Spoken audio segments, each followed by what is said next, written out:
the on-demand service economy is growing and you're competing in an evolving field, but what kind of characteristics does a company like yours need in order to flourish and compete in this evolving space? I think the real key now in this on-demand services space is the focus on the worker, the focus on the people that are making money on the platform and ensuring that they have a long-term sustainable way to grow their businesses and really create their own career paths.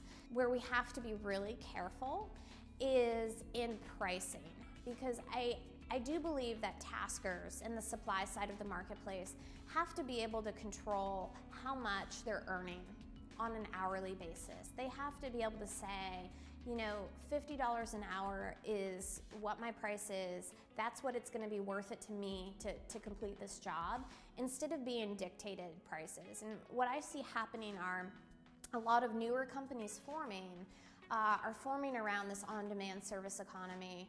They're setting prices themselves and then dispatching workers to go, you know, clean houses or do deliveries. And I think that's where it can become a slippery slope and a race to the bottom, frankly.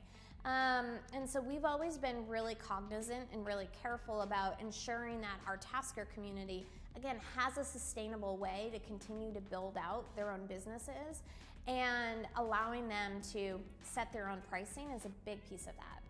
We also want to be able to provide them with some discounts to benefit programs, health insurance, transportation costs, anything they need to be successful, anything they might be able to get in a more traditional work environment, are areas that we are actively putting resources against to work with third parties to bring in different programs. For instance, we just kicked off a partnership with Stride Health so that our tasker community can get discounts on healthcare insurance. Sure.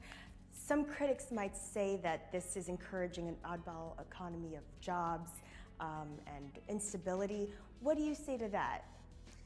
Well, you know, today, 34% of Americans consider themselves freelancers. That's over 53 million people in America. It's an astounding statistic. That number is only going to grow over time.